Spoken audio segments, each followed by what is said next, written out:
امام حسین کے علم سے، فضل سے لوگ فیض اٹھاتے تھے۔ پھر اس کے ساتھ ساتھ امام حسین کا ذوق عبادت بڑا شاندار تھا، بڑا زبردست ذوق۔ علامہ جوزی نے لکھا ہے وکان الحسین رضی اللہ تعالی عنہ فاضلا کثیر الصوم والصلاۃ والحج والصدقۃ وافعال الخیر جمیعا۔ آپ فرماتے ہیں کہ امام حسین زیادہ نمازیں پڑھنے والے تھے، کثرت سے سجدے کرنے والے، کثرت سے روزے رکھنے والے، زیادہ حج کرنے والے، اور امام حسین صدقہ دینے والے اور نیکی کے کاموں میں شدت کرنے والے تھے۔ امام حسین کا جو ذوق عبادت تھا وہ اتنا شاندار تھا کہ آپ فرض نماز کے علاوہ روزانہ 100 رکعت نماز نفل ادا فرمایا کرتے۔ اور امام حسین فرماتے زندگی میں کبھی ایسا نہیں ہوا کہ 3 دن گزر گئے اور حسین کا قرآن پاک ختم نہ ہوا۔ 25 حج کیا امام حسین نے مدینہ منورہ سے مکہ مکرمہ پیدل جا کے، 25 حج۔ اب تو نسبت والے لوگوں کو عبادت کی ضرورت نہیں نا، اللہ ماشاءاللہ کہتے ہیں نسبت بڑی ہے۔ بھئی جن کی نسبت اتنی خاص تھی کہ حضور نے فرمایا یہ فاطمہ کے نہیں میرے بیٹے ہیں، ان کا تو حال یہ ہے کہ فرض کے علاوہ 100 نفل، 3 دن سے پہلے ختم قرآن پاک، 25 حج فرمائے، تو وہ کس نسبت کی بات کرتا ہے؟ یہ نسبتیں تو ہیں جو انسان کو عبادت کے قریب کرتی ہیں۔ لوگوں نے معیار ہی بدل دیا ہے۔ حضرت سیدنا امام حسین کی شہادت کے بعد حضرت عبداللہ ابن زبیر رضی اللہ تعالیٰ عنہ نے قاتلان حسین سے خطاب کیا اور فرمانے لگے اللہ کی قسم تم نے اس شخص کو شہید کیا ہے جو راتوں کو لمبے لمبے قیام کرتا تھا، اور تم نے اس شخص کو شہید کیا ہے جس سے میں دن میں جب بھی ملتا تھا تو وہ روزے سے ہوتا تھا۔ تم نے اس شخص کو شہید کیا جو قائم اللیل تھا، صائم الدہر تھا، اس شخص کو تم نے شہید کیا۔ آپ کو پتہ ہے کہ میدان کربلا میں جب 9 محرم کو ابن سعد نے امام حسین سے کہا کہ جنگ کرو، اگر یزید کی بیعت نہیں کرنی تو امام حسین نے فرمایا 1 رات کی مہلت دے دو، 1 رات کی مہلت دے دو۔ حضرت امام زین العابدین کہتے ہیں میں نے اپنے والد گرامی سے عرض کی کہ ابا جی آپ جہاد سے دور جانے والے تو ہیں نہیں، آپ تو جہاد سے پیار کرنے والے ہیں، اور یہ بھی پتہ ہے مجھے کہ یہ جنگ اب ہو کے رہے گی، تو 1 رات کی مہلت لینے کا معنی کیا ہے؟ بھئی کل بھی لڑنا ہے اور رات بھی لڑنا ہے، تو ابا جی 1 رات کی مہلت۔ تو سیدنا امام حسین رضی اللہ تعالیٰ عنہ فرمانے لگے بیٹا رات کی مہلت اس لیے لی ہے کہ میں آج رات کھل کے اپنے رب کی عبادت کر لوں، میں استغفار کر لوں، میں لمبے سجدے کروں۔ اور کہا زین العابدین تو جانتا ہے نا کہ مجھے نماز سے، تلاوت سے، دعا سے اور استغفار سے بڑا پیار ہے۔ نماز سے مجھے پیار ہے، دعا سے مجھے پیار ہے، استغفار سے مجھے پیار ہے۔ فرمایا بیٹا میں نے اس لیے نہیں کہ میں چاہتا ہوں 1 رات اور دنیا میں رہوں۔ تو امام زین العابدین فرماتے ہیں امام علی مقام نے سجدے پہلے بھی بڑے کیے، پر 9-10 کی درمیانی رات جو ان کے سجدے تھے وہ میں نے کبھی نہیں دیکھے۔ فرماتے ہیں تیمم کے ساتھ وہ رات کی جو عبادتوں کا رنگ تھا وہ میں نے کبھی نہیں دیکھا۔ امام علی مقام کا عبادت کا ذوق تھا، شوق تھا، لذت تھی۔ آپ یقین کریں ایسے ایسے عجیب بہانے ہم لوگوں کہتے ہیں میرا نماز میں دل نہیں لگتا، تو میں کہتا ہوں تیرا گپ شپ میں کس طرح لگتا ہے، تیرا موبائل پہ کیسے لگتا ہے بھائی؟ یہ تو بھائی ذوق کی بات ہے۔ امام حسین کہتے ہیں مجھے قرآن پاک سے پیار ہے، مجھے تلاوت سے پیار ہے، مجھے دعا سے پیار ہے، مجھے استغفار سے پیار۔ بھائی جس کو جس چیز سے پیار ہوگا دل لگ جائے گا۔ ہم نے کبھی پیار کیا ہی نہیں اس سے، جن چیزوں سے پیار ہے وہاں دل لگ جاتا ہے۔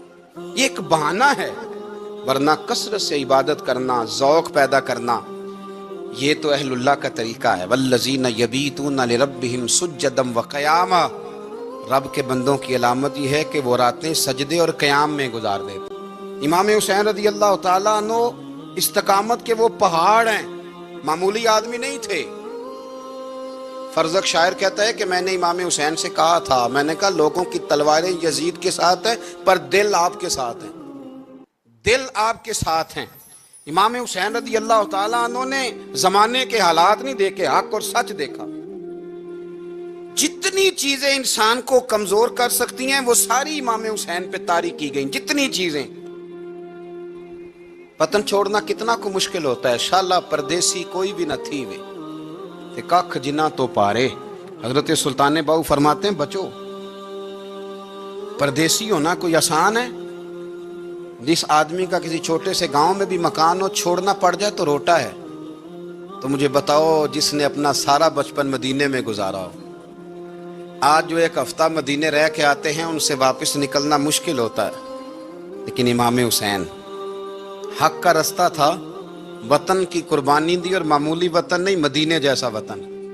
اور جب کھڑے تھے نا امام حسین رضی اللہ تعالیٰ عنہ رجب میں نکل رہے تھے مدینے سے، تو کوئی شاعر کہتا ہے دور کھڑے ہو کے انہوں نے گویا کہا تھا، آقا تیرے کرم کے خزینے کی خیر ہو، میں جا رہا ہوں تیرے مدینے کی خیر ہو۔ امام حسین نے وطن چھوڑا، کوئی لغزش نہیں پیروں میں، کوئی نہیں، شہزادوں والی زندگی تھی، مسجد نبوی کے امام تھے، نبی کریم علیہ السلام کے روضہ اطہر پر تشریف رکھتے تھے، زمانہ حیا کرتا، شان و شوکت تھی، پر حق کے لیے چھوڑا، نکل کر خانقاہوں سے ادا کر رسم شبیری۔ اور پھر بڑا مشکل ہوتا ہے،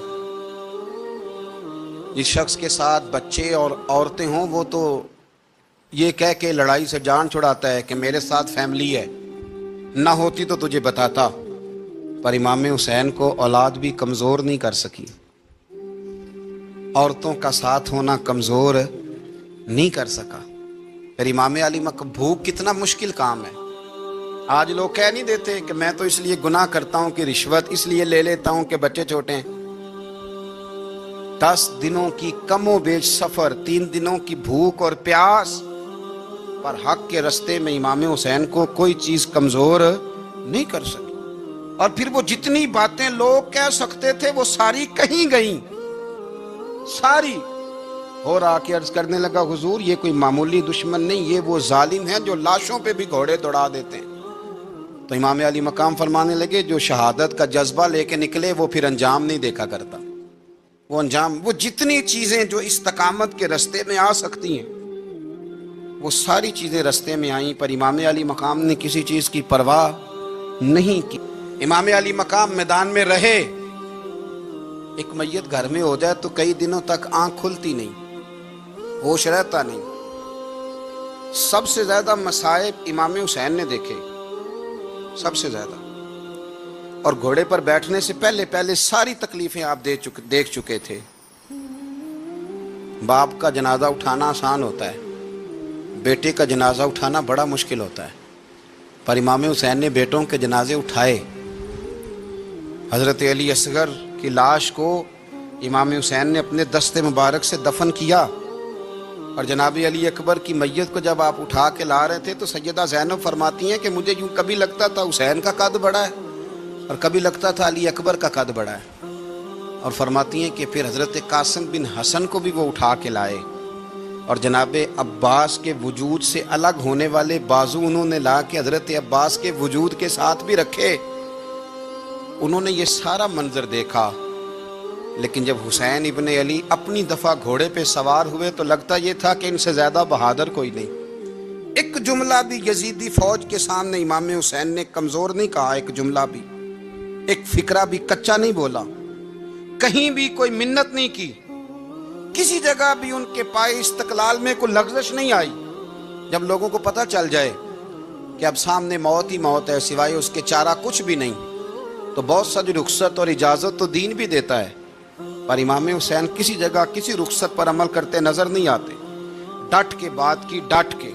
اور پھر جب میدان میں نکلے، اللہ اکبر، تو ابن سعد کہنے لگا کہ اگر 2 کر کے ایک کر کے جاؤ گے تو یہ 45,000 کا لشکر سارا حسین کاٹ ڈالے گا، یک بارگی حملہ کرو گے تو بات، اتنی استقامت، اتنا۔ آج تو لوگ ڈپریشن کے مریض ہیں، آج تو لوگ ٹینشن کے مریض ہیں، ہر دوسری بات میں لوگ کہتے ہیں وہ بڑا، پر کس بات سے؟ مطلب کیا آپ نے زندگی میں صرف جاب نہیں مل رہی، صرف بیماری آ گئی، صرف خرچہ نہیں گھر میں بڑا، کس بات کا ڈپریشن؟ امام حسین کی زندگی بتلاتی ہے وہ لوگ بھی کوئی دنیا میں کمال حاصل کر سکتے ہیں جو چھوٹی چھوٹی بات پہ روتے ہیں، مال بھی ہے، جوانی بھی ہے، گھر بھی ہے، مکان بھی ہے، بچے بھی ہیں، عزت بھی ہے، صرف پیسے نہیں۔ اور انسان ہے کہ آنکھیں نہیں کھل رہی، وہ سمجھتا ہے میں کسی کام کا ہی، فقط پیسے نہیں بس۔ او خدا کے بندو، امام علی مقام نے فرمایا سارا کچھ لٹا کے بھی جو میدان میں کھڑا رہے اسے حسین ابن علی کہا جاتا ہے، اسے حسین ابن علی کہا جاتا ہے۔ حسین ابن علی کی شان رفت کوئی کیا جانے، حسن جانے، علی جانے، نبی جانے، خدا جانے، کون جانے امام علی مقام کا معیار۔ تو امام حسین رضی اللہ تعالیٰ عنہ کی زندگی ہمیں بتاتی ہے کہ ذوق والی عبادت کرو۔ امام حسین کی زندگی ہمیں بتاتی ہے کہ جب تم سخاوت کرو تو پھر اپنی حیثیت سے بڑھ کر کرو، اور امام حسین کی زندگی ہمیں بتاتی ہے کہ دل میں کسی کے لیے کوئی بات نہ رکھو، صلح کرنے میں پہل کرو، محبتیں کرنے میں آگے بڑھو۔ اور امام حسین کی زندگی ہمیں بتلاتی ہے کہ جب دنیا میں تم نے کچھ کرنا ہے تو پھر ڈٹنا بھی سیکھو، پھر کھڑے ہونا بھی سیکھو۔ یہ نہ دیکھو کہ حالات، امام حسین نے ایک دن بھی حکومت نہیں کی، یزید نے 4.5 سال کی، لیکن قیامت تک دلوں پہ حکومت امام حسین کی رہے گی، امام حسین کی رہے گی، اس لیے کہ ان میں استقامت تھی۔ امام حسین کے ساتھ اس وقت 72 لوگ تھے، لیکن آج کائنات کا ذرہ ذرہ امام حسین کے ساتھ ہے۔ ظالم جس وقت ظلم کرتا ہے نا، اس وقت وہ یہ سمجھ بیٹھتا ہے کہ میں ہمیشہ اسی طاقت میں رہوں گا۔ ظالم جب ظلم کرتا ہے تو وہ سمجھتا ہے کہ شاید یہی قوت، یہی طاقت، یہی جوانی، یہی اقتدار یہ قائم رہے گا، لیکن کبھی ظلم کا راج قائم رہ سکا نہیں، رہتا ہی نہیں۔ یزید نے ظلم کی حد کر دی، جب تخت حکومت میں بیٹھا تو ظلم کی حد کر دی، حد کر دی اس نے سمجھا تھا کہ شاید یہ اقتدار میرے پاس رہے گا، شاید یہ تخت جو میں نے سجایا ہے اس پہ سجا رہوں گا، بنا رہوں گا، قائم رہوں گا۔ اسے سمجھ نہیں نہ آئی کہ حکومتیں ظلم سے نہیں، عدل سے قائم رہتی ہیں۔ میرے عمر فاروق رضی اللہ تعالیٰ عنہ کی حکومت عدل سے قائم تھی تو 12 سال قائم رہی، 12 سال قائم رہی، اور عمر چلے گئے، عدل کرتے کرتے چلے گئے۔ میں اگلے جمعے بیان کروں گا حضرت عمر کے بارے میں۔ جناب عمر چلے گئے، عدل کرتے کرتے دنیا سے رخصت ہو گئے، لیکن مدینے کی گلی سے بھی جا کے پوچھو گے تو عمر کے عدل کی گواہی دے گی۔ مدینے کی گلی اور مٹی بھی کہے گی کہ عمر عادل تھا۔ یزید نے ظلم کیا نا، پورے 4.5 سال رہا، لیکن اس کا خیال تھا کہ میں جمع رہوں گا، بنا رہوں گا، رہ سکا نہیں، رہ سکا، کیونکہ اللہ غافل ہے، اللہ کو پتا ہے۔ اور ایک اور بات بھی، ایک اور جملہ بھی کہنے لگا ہوں، اسے بھی یاد رکھیے گا، ظالموں کو مددگار بھی مل جاتے ہیں، ظالموں کو مددگار بھی مل جاتے ہیں، بلکہ ظالموں کے مددگار زیادہ ہوتے ہیں، بدی جلدی پھیلتی ہے، گناہ جلدی پھیلتا ہے، ظالموں کے مددگار زیادہ ہوتے ہیں۔ یزید کو مددگار ملے، ابن سعد ملا، ابن زیاد ملا، شمر ملا، خولی بن یزید ملا، بڑے اسے مددگار ملے جو کہتے تھے کہ بالکل کوئی خطرہ ہی نہیں، دنیا تو ترستی ہے تیری دید کو، اور سب خیر ہے، ہر جگہ امن ہی امن ہے۔ یزید جب ظلم کر رہا تھا تو سمجھتا تھا مجھے کوئی نہیں پوچھے گا، کوئی میرے قریب نہیں آئے گا، لیکن یارو اس تک دنیا کا کوئی بندہ تو نہیں پہنچ سکا، لیکن اللہ کا قہر تو پہنچ گیا نا، اللہ کے انصاف کا ہاتھ تو پہنچ گیا نا، رب تو ہے نا دیکھنے والا۔ عبید اللہ ابن زیاد کے دربار میں جب سیدنا امام حسین کا کٹا ہوا سر پہنچا نا، اس نے ایک چھڑی پکڑی، اور چھڑی پکڑ کے نا تو امام حسین کے لبوں پہ مارنے لگا، کہنے لگا تجھے کہا تھا نا بات مان جا، کٹا ہوا سر تشت میں رکھا ہے، تجھے کہا تھا نا بات مان جا۔ راوی کہتا ہوں عبید اللہ ابن زیاد نے چھڑی ماری اور اس نے بے ادبی کی، کہنے لگا تو تھا ہی اس قسم کا، تیرا یہی حال ہونا چاہیے تھا معاذ اللہ۔ حضرت